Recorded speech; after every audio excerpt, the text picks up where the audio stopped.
Welcome to the chapter Reflection of Light by Different Surfaces.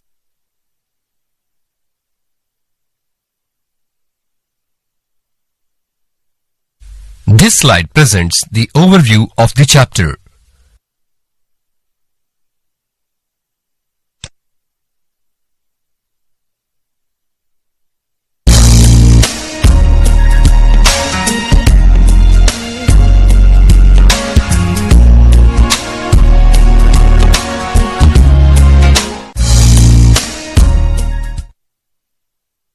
By the end of this chapter, you will be able to explain the formation of an image by a plane mirror, describe the characteristics of an image by a plane mirror, explain reflection by curved spherical mirrors, explain the formation of an image by curved concave and convex mirrors, describe the characteristics of an image by curved concave and convex mirrors.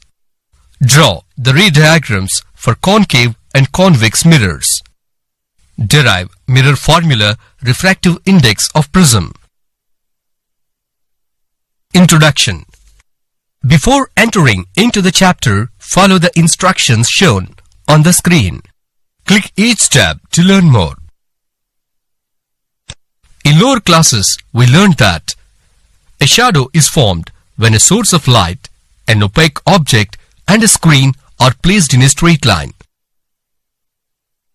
Light always travels in a straight line. This principle is called the rectilinear propagation of light.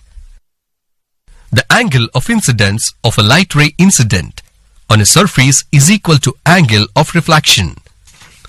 This is the first law of reflection. The incident ray, the normal, and the reflected ray lie in the same plane. This is second law of reflection. Now, can you answer these questions? Why does the shape of our image changes in some mirrors? Why does an object appears to be inverted with respect to its image in a mirror? Is it possible to focus sunlight at a point using mirrors instead of magnifying glass? What is the explanation behind the first law of reflection? Does first law of reflection hold good for curved surfaces too? Let us try to answer these questions and learn more about the reflection of light. Plane of reflection. When the pins fixed at P, Q, R, and S are at same height, then the plane containing the incident ray, reflected ray, and the normal is called the plane of reflection. Formation of an image by a plane mirror.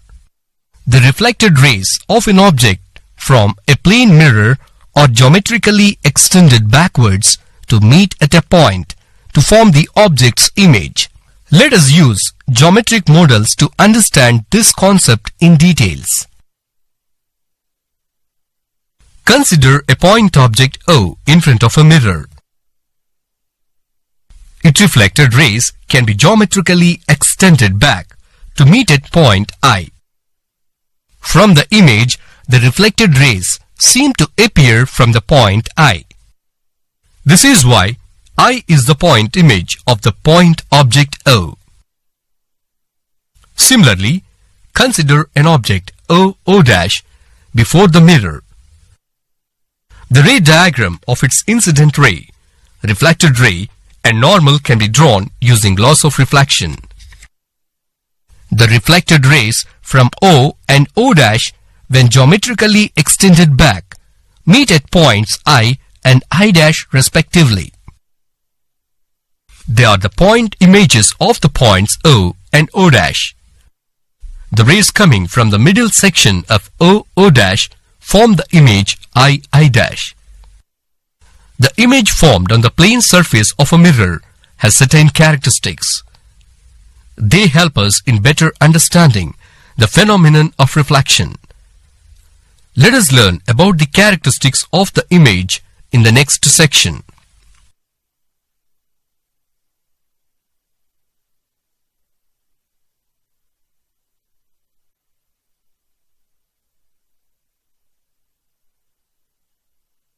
Click each tab to know more.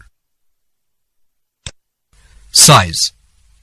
The sensing of an object's image size depends on the angle made by the image at the observer's eye. From the geometric model, the object at O appears smaller to the observer 2 when compared to the observer 1. It is because the light rays coming from the object make smaller angle at his eye due to the longer distance compared to observer 1. For the same reason, the size of the image decreases when it is moved towards the eye and away from the mirror. As the distance of the image from the mirror increases, the angle formed by the image at the observer's eye decreases, making the object smaller in size. Distance. From the above discussion, we also learnt that the distance of an image from the mirror is always equal to the distance of the object from the mirror. It takes place because our brain senses the image as a back extended reflected ray of the object inside the mirror. From the geometric model, consider observer standing in front of a mirror. Light rays from the right ear of an observer falls on the plane mirror and gets reflected. But when geometrically back extended, the reflected ray seems to appear from the left ear inside the mirror. Hence the right ear of an observer appears inverted as his left ear before a plane mirror. Observe the following animation to learn more on inversion of an object's image.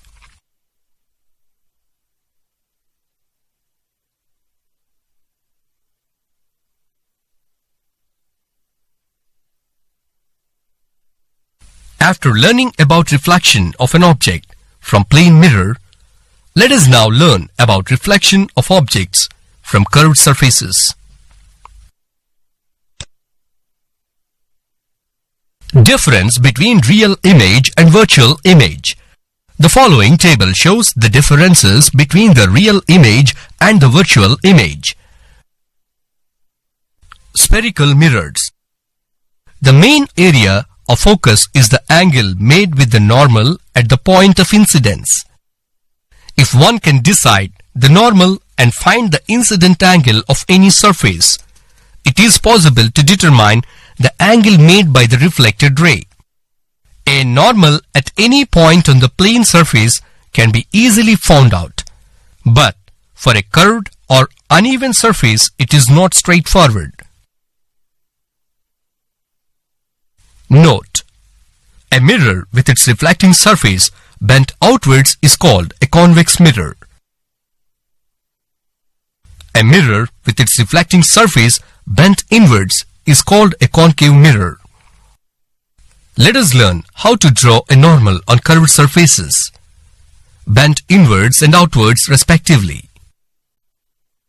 Activity: finding the normal to a curved surface. Take a small piece of rubber, fix some pins in a straight line on it. All the pins will be perpendicular to the surface of the foam. They are the normal for any incident ray at their point of fixation and help in obtaining the reflected ray. Now, bend the rubber inwards. The pins representing the normal at their respective points of fixation tend to converge at a point. For a convex mirror, this point of convergence of the normals is called its center of curvature C. When the rubber is bent outwards, the pins representing the normal tend to diverge from each other, but they appear to emerge from a single point. For a concave mirror, this point is its center of curvature C. Note: the fact that a radius to a point on a circle is always perpendicular to the tangent passing through that point is used in finding the normal to the curved surface. Any line drawn from a point on a curved mirror to its center of curvature is the normal at that point. To better understand reflection of parallel incident rays by spherical mirrors, Let us define some of the physical quantities. Pole. The geometrical center or midpoint of the mirror is called pole P. Principal axis. It is the horizontal line passing through the center of curvature C and pole P of the mirror. Radius of curvature R. It is the distance between pole P and the center of curvature C of the mirror. View the following animation to know how parallel rays can be obtained when a powerful source of light is placed far away from the object. Now, let us learn how to identify the focal point of a curved surface. Activity: identifying the focal point. Hold a concave mirror in a direction perpendicular to the sunlight. Take a small piece of paper and move it slowly in front of the mirror to find the spot where a brightest spot is obtained. Focus. The point where all the sun rays converge after getting reflected from the concave mirror is called the focus or the focal point F. Focal length. The distance between pole and the focus of a mirror is called the focal length F. Note, the radius of curvature is twice the focal length, that is R is equal to 2F.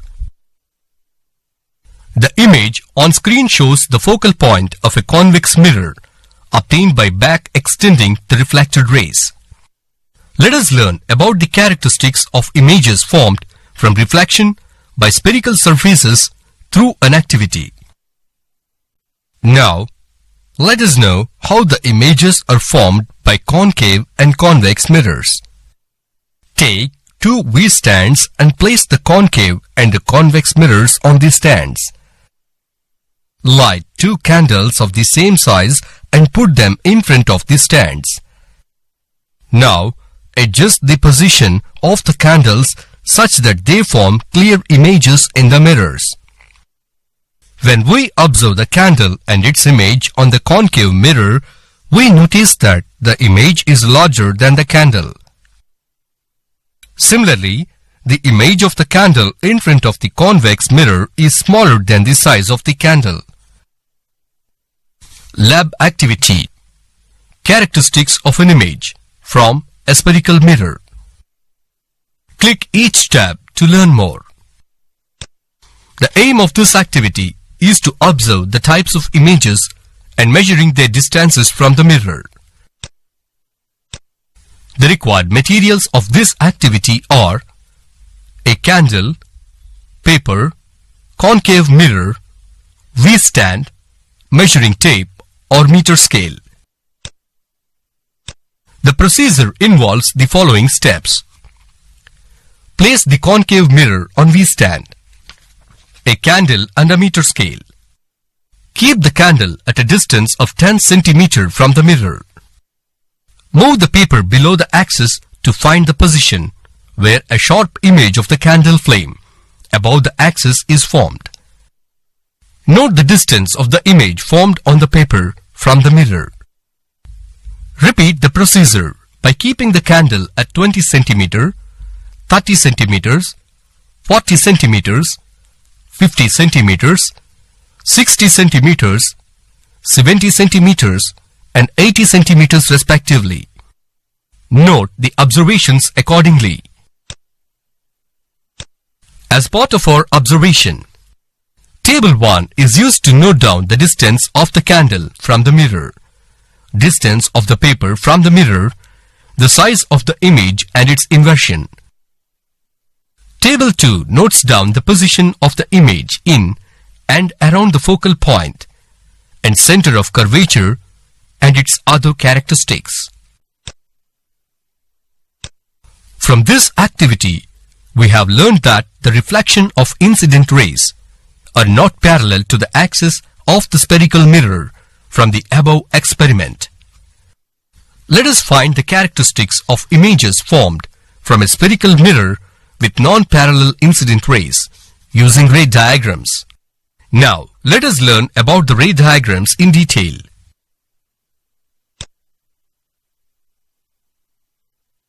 Ray diagrams with concave mirror.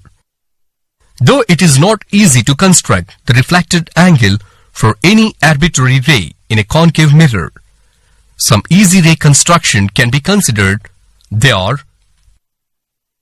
a ray R1 starting from the tip of the object and parallel to the axis of the mirror passes through the focus F after reflection. A ray R2 starting from the tip of the flame and passing through the focus F of the mirror travels parallel to its axis after undergoing reflection. The intersection point of the rays R1 and R2 provide the point where the tip of the flame appears like an image. The principal axis itself can be considered as a ray normal to the surface of the mirror before and after undergoing reflection.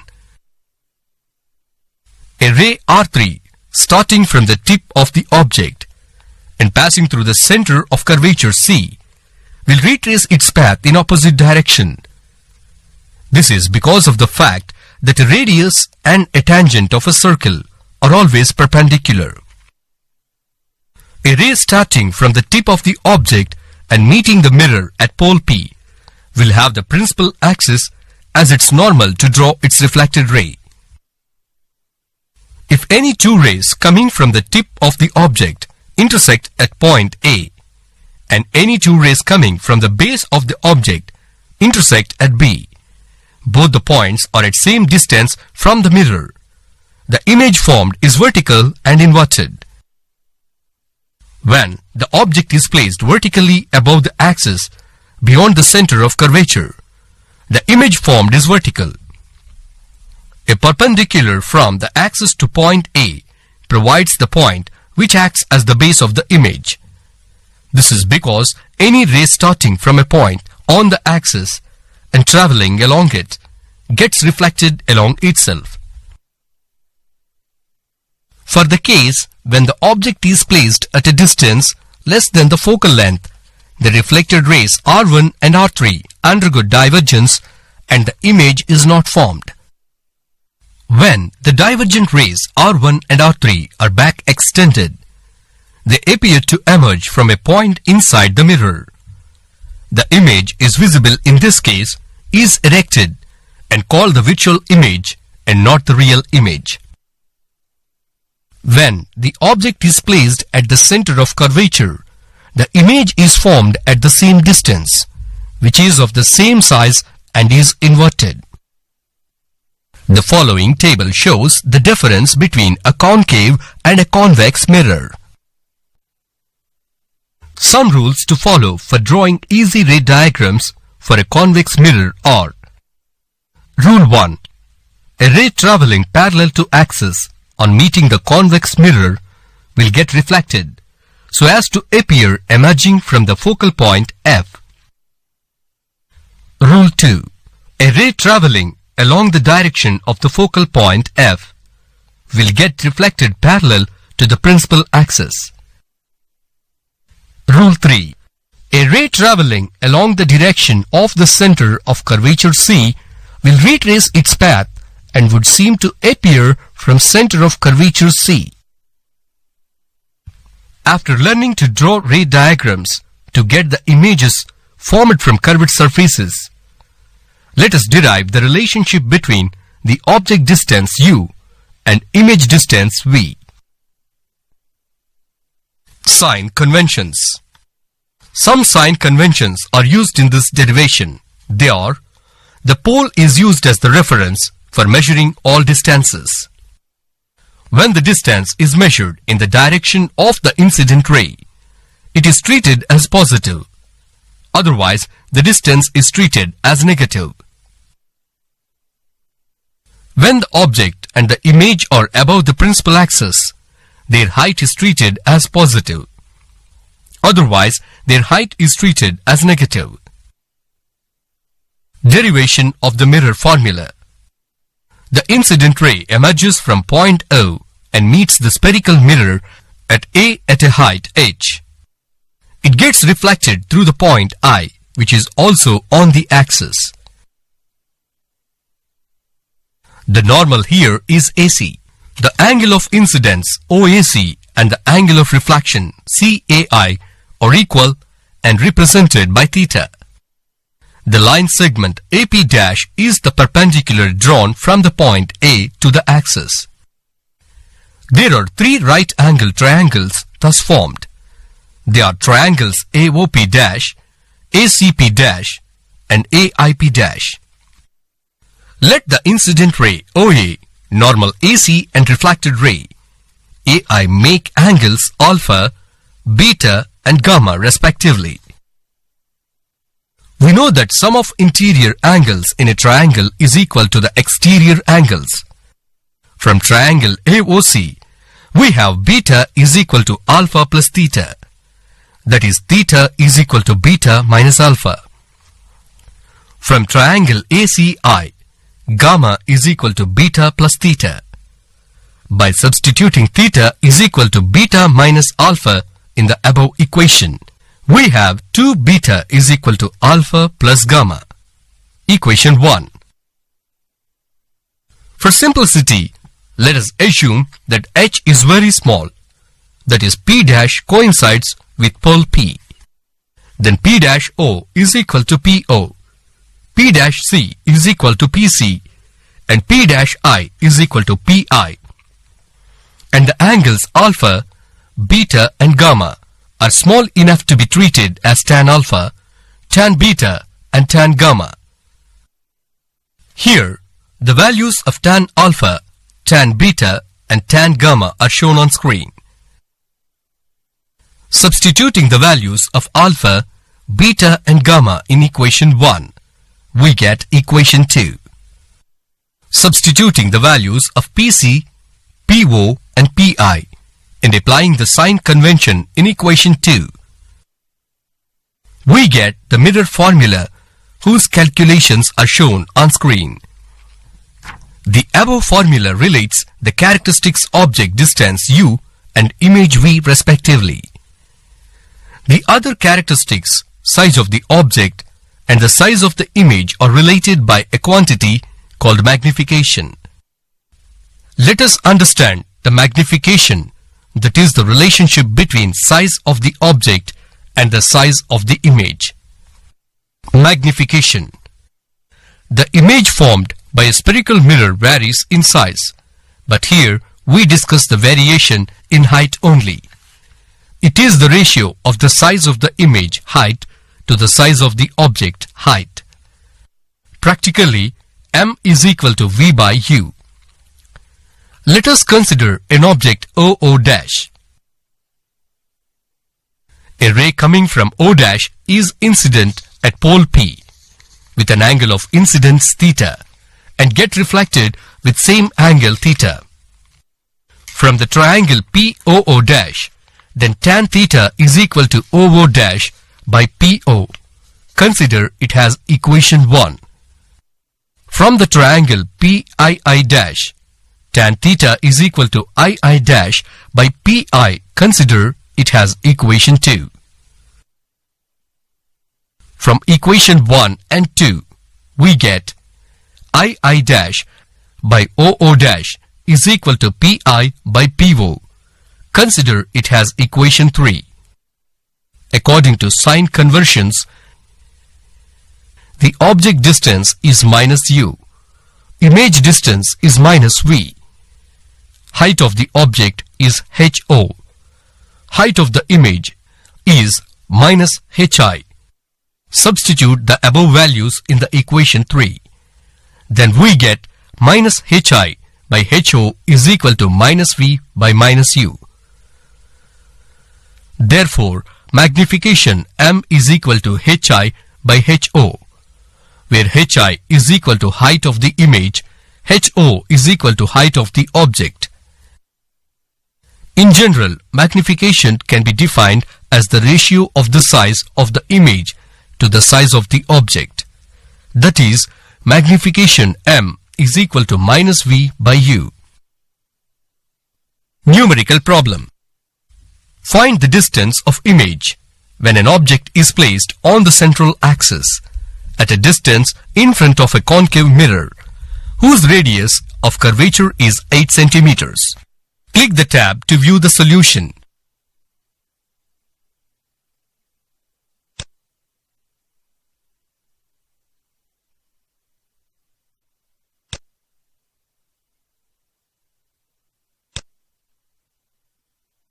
Application: Making of solar cooker. We already learned that a concave mirror focuses parallel sun rays at the focal point of the mirror. This same principle can be used in making the solar cooker. Make a wooden frame in the form of a TV dish. Cut 8 to 12 pieces of acrylic mirror sheets into isosceles triangles with their height equal radius of the wooden dish.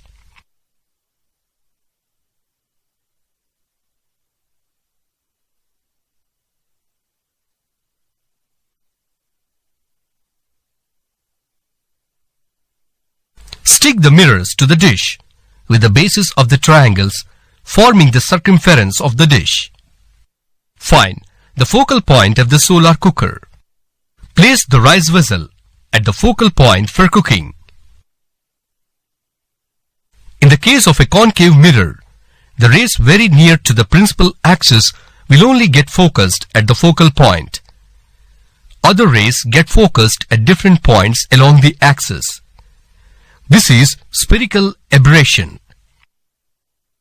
Usage of parabolic mirror gets rid of the spherical aberration and improves the design of the solar cooker.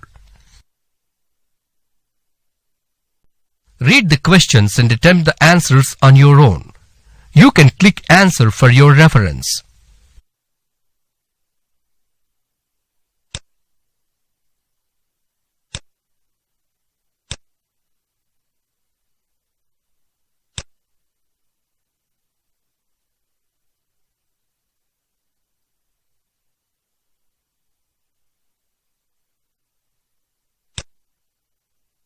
Follow-up work.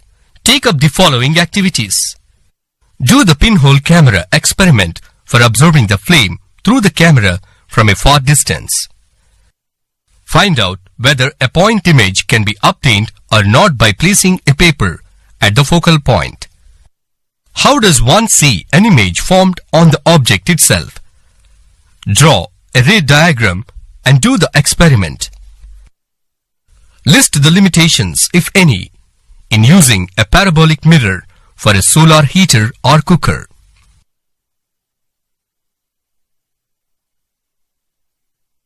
Drawing skills. Draw suitable ray diagram by which a concave mirror and a candle placed at same distance along the axis of the mirror.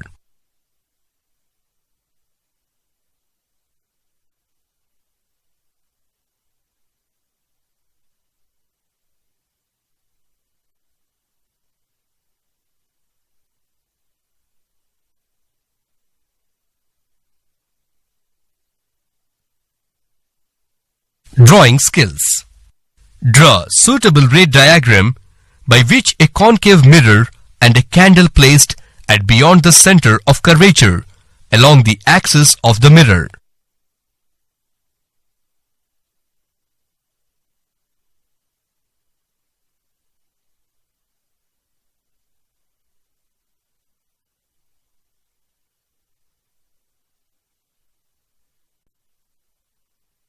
Evaluation. You have successfully completed the chapter Reflection of Light by Different Surfaces.